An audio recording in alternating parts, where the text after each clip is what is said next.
बिस्मिल्लाहिर्रहमानिर्रहीम। अस्सलाम वालेकुम। बेटा आज हमारी ऑर्गेनिक केमिस्ट्री की तीसरी क्लास है। इसमें हम लोग पढ़ेंगे फंक्शनल ग्रुप्स। इससे पहले जो सेकंड क्लास थी उसमें भी हम लोगों ने फंक्शनल ग्रुप पढ़ा था, लेकिन वहां पर हम लोगों ने एक टेबल बनाया था। उसमें जितने भी ऑर्गेनिक कंपाउंड की फैमिलीज थी, ऑर्गेनिक कंपाउंड की फैमिलीज को क्या बोलते हैं? होमोलोगस सीरीज या क्लास ऑफ ऑर्गेनिक कंपाउंड। तीन नाम है जनाब, family of organic compound, class of organic compound या homologous series of organic compound. हम लोगों ने उनके नाम लिखे थे, याद है? 11 फैमिली के नाम लिखे थे। Alkane, alkyne, alkyne, alkyl halide, alcohol, ether, aldehyde, ketone, amine, carboxylic acid और ईस्टर। 11 फैमिली के नाम लिखे थे और उनके सामने उनके फंक्शनल ग्रुप लिखे थे। और उसके बाद हम लोगों ने हर होमोलोगस सीरीज के सामने उसका एक जनरल फार्मूला भी लिखा था। बेटा आज की क्लास में हम लोग हर होमोलोगस सीरीज के फंक्शनल ग्रुप को स्टडी नहीं करेंगे, बल्कि आज की क्लास में हम लोगों ने फंक्शनल ग्रुप के बारे में कोई थोड़ी सी थ्योरी जो आपकी बुक में लिखी हुई है उसको इंशाल्लाह हम लोग डिस्कस करेंगे। बच्चों ऑर्गेनिक केमिस्ट्री में थ्योरी बहुत थोड़ी सी ही है, क्योंकि ऑर्गेनिक केमिस्ट्री फर्स्ट टाइम आप लोग पढ़ रहे हैं ना, तो इस वजह से थोड़ी सी बेसिक डेफिनेशन, थोड़ी सी बेसिक एक्सप्लेनेशन थ्योरी की शक्ल में दी गई है। आप लोग इंशाल्लाह जब सेकंड ईयर में पहुंचेंगे, सेकंड ईयर में बहुत ज्यादा ऑर्गेनिक केमिस्ट्री है, बहुत ज्यादा ऑर्गेनिक केमिस्ट्री है। लेकिन अगर आप लोगों ने ये 9th के 2 चैप्टर पढ़ लिए ना अच्छे तरीके से, तो बिलीव मी सेकंड ईयर की ऑर्गेनिक केमिस्ट्री, जिसको लोग कहते हैं ना हद से ज्यादा मुश्किल है, आप लोगों के लिए बिल्कुल हलवा होगी। आप फिर कहोगे कि मौलाना साहब को बार बार हलवा ही याद आता रहता है। फंक्शनल ग्रुप की आज हम लोगों ने डेफिनेशन पढ़नी है, चंद एक एग्जांपल लिखेंगे 2-3, फिर उसके बाद आपकी बुक में उसके बारे में कुछ इंपॉर्टेंट बातें लिखी हैं, जिनको मैंने यहां पर क्या हेडिंग डाल दी है, इंपॉर्टेंट पॉइंट्स, और आखिर में उनकी इंपॉर्टेंस। बेटा यहां पर मैं समझा देता हूं, ये समझाने के बाद फिर मैं इसको फेयर तरीके से लिख भी दूंगा ताकि आपके नोट्स बन जाए। भाई इसकी डेफिनेशन क्या है? लास्ट क्लास में जब आप लोगों ने बहुत सारे फंक्शनल ग्रुप लिखे थे, तो आप लोगों ने उसमें क्या चीज नोट की थी? आप लोगों ने ये नोट किया था कुछ फंक्शनल ग्रुप मल्टीपल बॉन्ड यानी डबल या ट्रिपल बॉन्ड पर मुश्तमिल थे। जैसे अल्कीन का फंक्शनल ग्रुप क्या होता है? Carbon carbon double bond. Alkyne का क्या होता है? Carbon carbon triple bond. तो बेटा फंक्शनल ग्रुप क्या होते हैं? मल्टीपल बॉन्ड, या फिर आप लोगों ने देखा होगा एक एटम होता है जो फंक्शनल ग्रुप का काम कर रहा होता है। जैसे अल्काइल हैलाइड में सिर्फ एक एटम, हैलोजन, या तो क्लोरीन या ब्रोमीन या आयोडीन, एक एटम फंक्शनल ग्रुप था। या बेटा एटम का ग्रुप होता है, जैसे अल्कोहल में देखे ना OH, 2 एटम का ग्रुप बन गया। कार्बोक्सिलिक एसिड में देखे ना C के ऊपर डबल बॉन्ड O, आगे OH, तो 4 एटम का ग्रुप बन गया। तो हम लोग इसको कैसे डिफाइन करेंगे फंक्शनल ग्रुप को? बेटा ये या तो एक एटम होता है, या एटम्स का ग्रुप होता है, या फिर मल्टीपल बॉन्ड होता है। जो क्या काम कर रहा होता है? ऑर्गेनिक कंपाउंड की जो फैमिलीज होती हैं, ऑर्गेनिक कंपाउंड की जो क्लास होती है, उसकी आइडेंटिफिकेशन कर रहा होता है, उसकी पहचान बताता है। या आपकी बुक में लिखा हुआ है कि ऑर्गेनिक कंपाउंड की जो फैमिलीज है ना, फैमिलीज ऑफ ऑर्गेनिक कंपाउंड, उनको characteristic, chemical and physical properties देता है। करेक्टरिस्टिक प्रॉपर्टीज कौन सी होती हैं? जिसकी बेस पर आप किसी चीज को पहचानते हैं। बात वही आ गई, आइडेंटिफिकेशन ऑफ ऑर्गेनिक कंपाउंड का सबब बनता है, या उनको करेक्टरिस्टिक केमिकल और फिजिकल प्रॉपर्टीज देता है। बात बेटा एक ही है। तो क्या लिखेंगे इसकी डिफिनीशन? या तो ये एक एटम होता है, वन एटम, या फिर क्या होता है? ग्रुप ऑफ एटम्स, या फिर क्या होता है? Multiple bond. मल्टीपल बॉन्ड का मतलब क्या होगा? कार्बन कार्बन में डबल बॉन्ड या triple bond. Gives a family of organic compound, of organic compound, it's characteristic, chemical and physical properties. अब बेटा इसकी एग्जांपल है, जैसे जरा देखें, अल्कीन है, अल्कीन। अब बताएं इसका फंक्शनल ग्रुप क्या था? Carbon carbon double bond. Alkyl halide, alkyl halide, बताएं इसका फंक्शनल ग्रुप क्या था? हैलोजन। क्या मतलब? या तो क्लोरीन या ब्रोमीन या कौन सी चीज? आयोडीन। बेटा अल्कोहल था, अल्कोहल, इसका फंक्शनल ग्रुप क्या था? OH, OH। देखे ना, मल्टीपल बॉन्ड, एक एटम और ग्रुप ऑफ एटम। यहां पर ये मैंने 3 लिख दिए, तो इसका मतलब ये ग्रुप नहीं बन गया, ये अलग अलग है, अलग अलग फंक्शनल ग्रुप है ये। अच्छा, अब बच्चों आपकी बुक में फंक्शनल ग्रुप के बारे में कुछ बातें लिखी हैं। सबसे पहली बात कि ये ऑर्गेनिक कंपाउंड को उसकी फैमिली बताता है कि ये कौन सी फैमिली से बिलोंग करता है। Define the family of an organic compound. Define the family of an organic compound. क्या मतलब है, आप जरा देखें, ये आप लोगों ने एक कंपाउंड देखा CH3 CH2 OH। बताएं इसमें फंक्शनल ग्रुप कौन सा है, OH। तो आप क्या बताएंगे कि ये जो ऑर्गेनिक कंपाउंड है ये कौन सी फैमिली से ताल्लुक रखता है। OH कौन सी फैमिली का फंक्शनल ग्रुप है, अल्कोहल का। तो इसका मतलब ये कंपाउंड अल्कोहल फैमिली से बिलोंग करता है। तो जरा देखें ना, इसने इस कंपाउंड की फैमिली बताई है, इस कंपाउंड की फैमिली डिफाइन की है फंक्शनल ग्रुप ने। बेटा किसी भी ऑर्गेनिक कंपाउंड की जो प्रॉपर्टीज होती है ना, उसके जो कैरेक्टरिस्टिक होते हैं, वो ज्यादातर डिटरमाइन करता है फंक्शनल ग्रुप। यानी वो जो प्रॉपर्टीज होती हैं वो मोस्टली किस पर डिपेंड कर रही होती हैं, फंक्शनल ग्रुप पर। प्रीडोमिनेटली, ज्यादातर फंक्शनल ग्रुप, या इट में लिख देता हूं, predominantly determine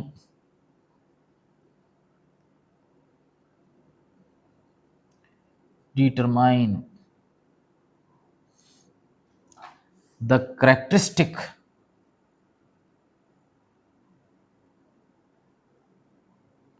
of an organic compound. एक ऑर्गेनिक कंपाउंड के ज्यादातर जो करेक्टरिस्टिक होते हैं वो कौन सी चीज डिटरमाइन करती है, कौन सी चीज पर वो डिपेंड कर रहे होते हैं, फंक्शनल ग्रुप पर। अल्काइल ग्रुप का इसमें रोल बहुत थोड़ा सा होता है। किसी भी फैमिली के जो करेक्टरिस्टिक होते हैं ना, उसकी जो प्रॉपर्टीज होती हैं, जो उसकी पहचान का सबब बनती हैं बेटा, वो वाली प्रॉपर्टीज फंक्शनल ग्रुप डिफाइन करता है, डिटरमाइन करता है। ईच फंक्शनल ग्रुप डिटरमाइन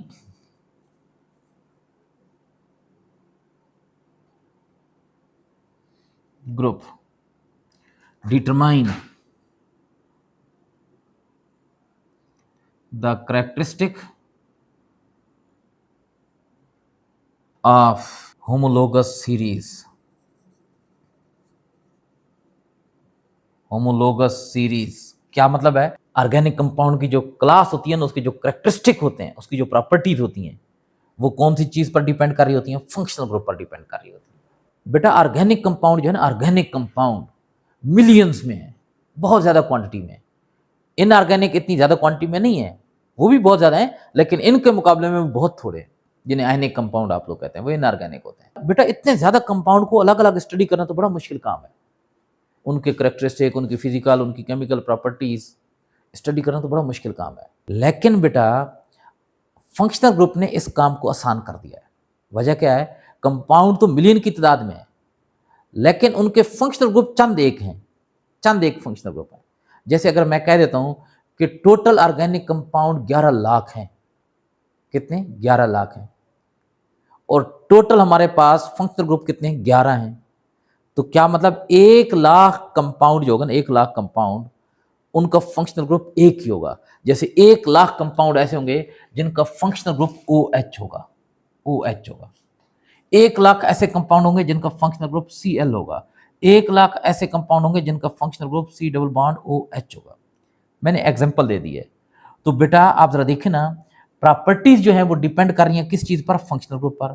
अब अगर 1 लाख कंपाउंड है, 1 लाख कंपाउंड है, सबके अंदर फंक्शनल ग्रुप सेम है, तो क्या मतलब सबकी प्रॉपर्टीज क्या है, सेम है। तो जब सबकी प्रॉपर्टी सेम है तो आप 1 लाख कंपाउंड को क्यों स्टडी करेंगे, आप एक कंपाउंड को स्टडी करेंगे, उसकी प्रॉपर्टीज मालूम कर लेंगे और आपको पता चल जाएगा कि बाकी सबकी प्रॉपर्टीज भी क्या है, यही वाली है। तो कितनी बड़ी आसानी हो गई। यानी 11 लाख कंपाउंड को स्टडी करने की बजाय आपने सिर्फ 11 कंपाउंड को स्टडी करना है, आपके पास नॉलेज उन 11 लाख कंपाउंड का आ जाएगा। इट फैसिलिटेट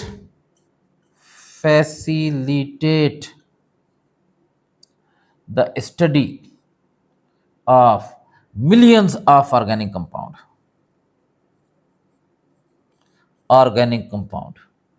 कैसे, because for millions of organic compound there are only a few functional groups, चंद एक फंक्शनल ग्रुप है, बस उन चंद एक फंक्शनल ग्रुप को आप लोग स्टडी कर लें। बच्चों बात यह है, बहुत सारे लोग कहते हैं ऑर्गेनिक केमिस्ट्री बहुत मुश्किल है, बहुत मुश्किल है। रिएक्शन को देखकर वो कह रहे होते हैं बहुत मुश्किल है। बेटा रिएक्शन तो कोई मुश्किल है ही नहीं ऑर्गेनिक केमिस्ट्री के। आप लोगों ने जो 11 क्लासें पढ़ी है ना, उनके आगे फंक्शनल ग्रुप रखे हुए हैं। ऑर्गेनिक कंपाउंड भले जितना मर्जी है बड़ा हो, छोटा हो, उसकी 10 ब्रांचेस बनी हुई हो, उससे कोई फर्क नहीं है। उसका जो रिएक्शन है, उसकी प्रॉपर्टी सिर्फ फंक्शनल ग्रुप पर डिपेंड करती है। आप हर फंक्शनल ग्रुप की प्रॉपर्टीज स्टडी कर लें। हर फंक्शनल ग्रुप की 3-4 प्रॉपर्टीज है, 3-4 रिएक्शन, बस उनका तरीकाकार आपको समझ में होना चाहिए। फिर जहां पर भी फंक्शनल ग्रुप आ जाए, जैसे भी कंपाउंड के साथ लगाओ, अगर उसके रिएक्शन का तरीकाकार आपको पता है तो आप मार नहीं खाएंगे। बेटा ऑर्गेनिक केमिस्ट्री के अंदर ना 2 चीजें बहुत ज्यादा इंपॉर्टेंट होती हैं। कौन कौन सी 2 चीजें? एक तो नोमेनक्लेचर, नाम लिखना आपको ऑर्गेनिक कंपाउंड का आना चाहिए, और नाम से स्ट्रक्चर लिखना आना चाहिए। नोमेनक्लेचर के अलावा मैं कहता हूं कि ऑर्गेनिक केमिस्ट्री का आपको एक कख समझ में नहीं आएगा, जरा बराबर आपको ऑर्गेनिक केमिस्ट्री समझ नहीं आएगी अगर आपको नोमेनक्लेचर पर अबूर हासिल नहीं है। नोमेनक्लेचर ऑर्गेनिक केमिस्ट्री की बैकबोन है, रीढ़ की हड्डी है। उसके बगैर ऑर्गेनिक केमिस्ट्री आप नहीं पढ़ सकते।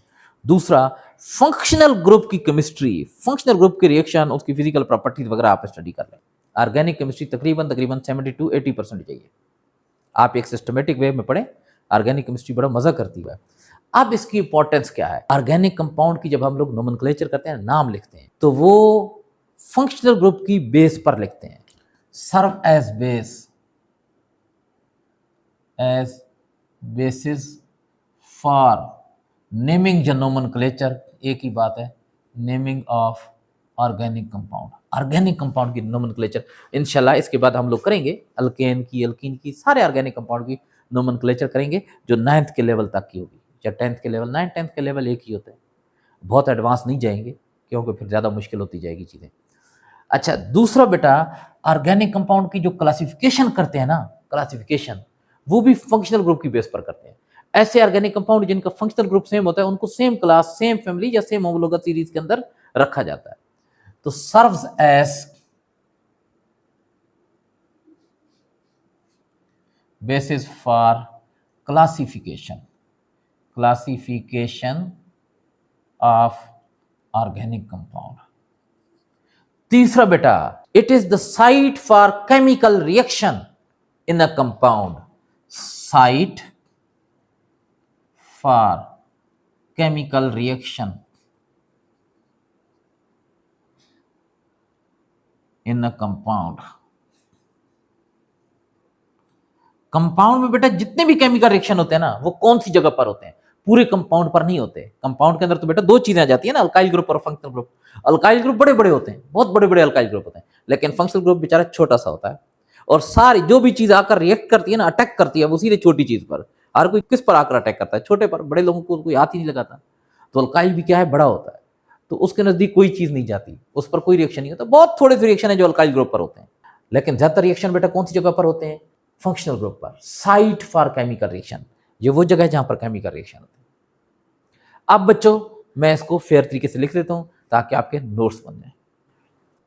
बच्चों ये मैंने आपके सामने जो कुछ भी हम लोगों ने अभी फंक्शनल ग्रुप के बारे में समझाया ना, वो मैंने आपके सामने लिख दिया है। इसकी डिफिनीशन, एग्जांपल्स, कुछ इंपॉर्टेंट पॉइंट्स और इंपॉर्टेंस। अब इसे मैं एक्सप्लेन नहीं करूंगा क्योंकि इससे पहले मैं इसे मुकम्मल तौर पर एक्सप्लेन कर चुका हूं। आज की क्लास में इतना ही, मिलेंगे इंशाल्लाह अगली क्लास में। अल्लाह हाफिज।